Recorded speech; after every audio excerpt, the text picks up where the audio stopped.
a glow up video for the jewelry. 'Cause it's a bitter, bitter pill that I need to swallow, swallow still. Can't believe that this is real. To be going on without you gives me chills. Okay, we have another package. It's always like Christmas, even though it's not mine. Let's see. Oh man. Restoring jewelry for myself is always amazing, but doing it for somebody else, it's just, I don't know, it makes it a little bit more special. Okay. I guess we could test them for diamonds, but I don't think they are. These are more like Edwardian.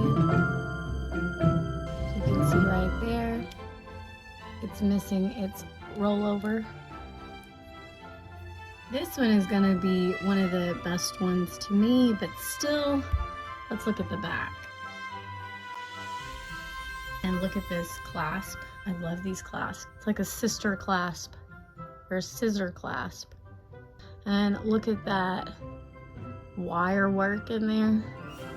The biggest problem with this isn't replacing the stones to me, it's getting those old stones out without hurting the setting. This is a very typical bar pin with those arrow ends. So none of these are actually Victorian. They're more Edwardian, and this one's actually newer, probably 80s. I'm probably going to replace all the stones in all of these. And what I'm gonna do first, before I do this, is just I'm gonna go ahead and test it with my diamond tester, just to make sure none of them are diamonds, and then I'm doing anything silly and messing them up before I do it.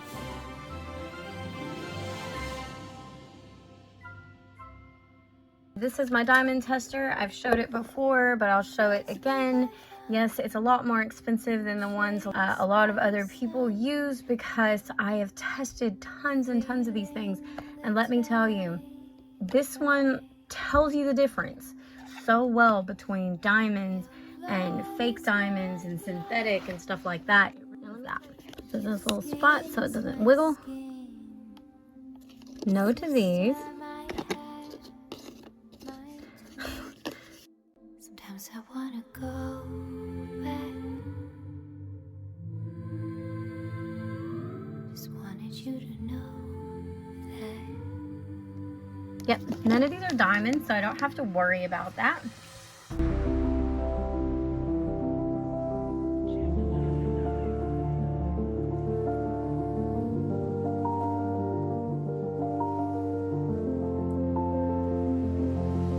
So the first part that I do is just a quick clean with the glass cleaner. I just use this Great Value kind, and take a hard bristle toothbrush and I just rub them really vigorously and hard. And then I throw them in the little sonic cleaner. I hope that the stones will loosen and that glue will loosen underneath them some as well. So when I go to remove them, it'll be a little bit easier and I don't have to damage this setting. I personally prefer using the X-Acto knife to get the stones out, because the blade is extremely thin and I use a number 11 blade, so it's got a very fine tip to it as well. When I'm doing a repair for somebody else, I change the little blade so I have a very sharp tip here. Obviously these are very sharp, and if you don't have great dexterity in your hands and stuff, please use your common sense. Do not use this. Don't use this method, okay? Use something else. Take it to somebody else if you don't have great dexterity in your hand. They don't want you to hurt yourself. Jewelry's not worth it. It's just things, okay? So when I place these brooches on a piece of this little styrofoam board, it's not just for stability, which of course is one thing, but it's also so that the hinge and the clasp are protected from when I'm pushing down so hard on these pieces, because I am having to use a lot of force. And if I was doing that on a hard surface and the clasp and the hinge was hitting that hard surface, I could potentially bend or break or damage the clasp and hinge. So that's the reason I put them in here. This is just a bead. Ta-da. I'm just gonna put a real pearl in there for her.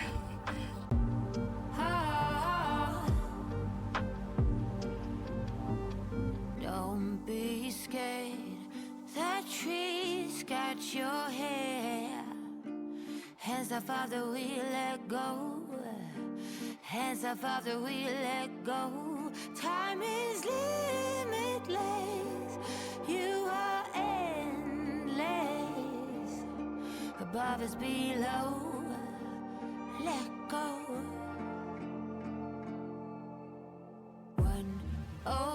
10737411824.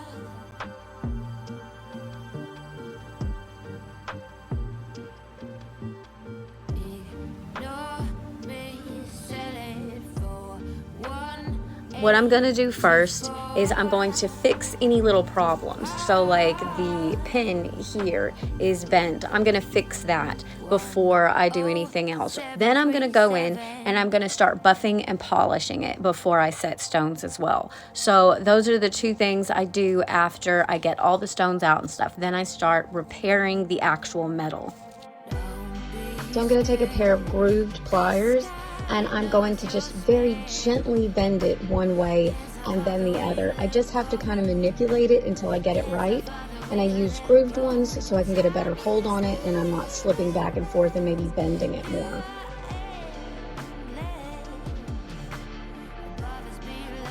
Now you can see that the rollover clasp on this one is kind of tilted. And you have to be very, very careful when you bend this back. Because if you overbend it or even just do it too hard, this metal is brittle now. So you could pop it or snap it right off. So you need to be very careful and gentle and just do this very minimally as you go. And the reason the clasp will not stay and it just keeps slipping back up, it's actually closed too tightly and is not allowing the rollover clasp to fully latch. So I'm going to open it back up just a little bit and it's going to allow that rollover clasp to come all the way down so then it can stay locked and secured. So this clasp is actually supposed to have a rollover portion to make it a safety clasp. But she didn't want to spend too much and I didn't have a replacement piece on hand. So I'm gonna go ahead and just turn it into a C clasp for her and make it very good and sturdy. So I just take some of my jewelry pliers that do not have grooves or striations on them and I squeeze the clasp back together. Then I'm going to file the pieces and kind of manipulate them back together and make it more whole. And then I'm going to turn the edge down more so it will be more secure and the pin will actually stay when you clasp it.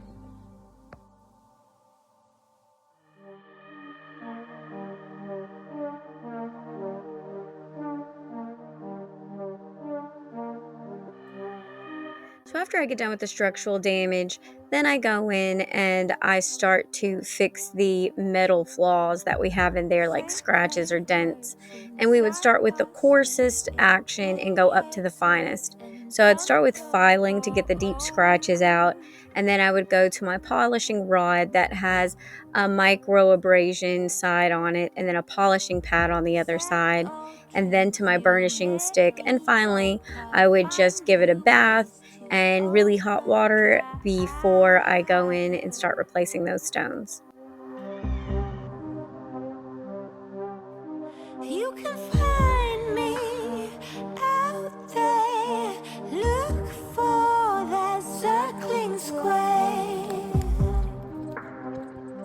Can you see me? I'm right here.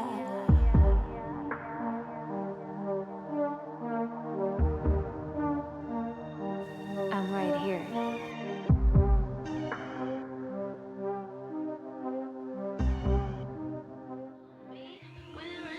So finally, we're here to replace the rhinestones. And of course, I get out my Gorilla Gel glue that I always use, and then the dental wax sticks that I just make myself so I can pick up the stones pretty easy. Just me and my dental wax and my Gorilla Glue, and let's get started. And then of course I check the size of the stones I need. I don't want to be gluing in stones that don't work well. So I go through and I check to make sure I have the right size stones for each brooch. And then I start gluing them in.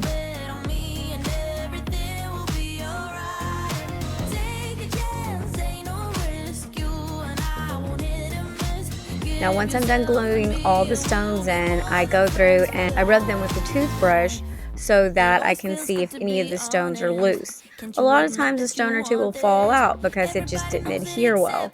So I go and I re-glue that stone, and I will redo this process a few times to make sure all the stones are in there well.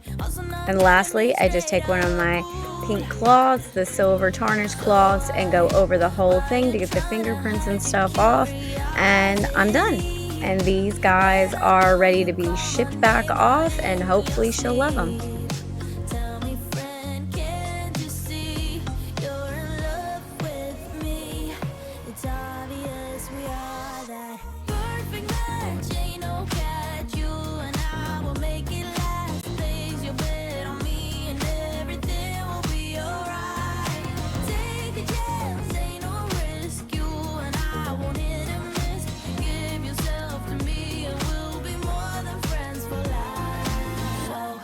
What's it gonna be? You gotta give me something. What's it gonna be? You're glowing in the dark. You're glowing in the dark. Glowing in the dark. I feel it in my heart. You're glowing in the dark. Glowing in the dark.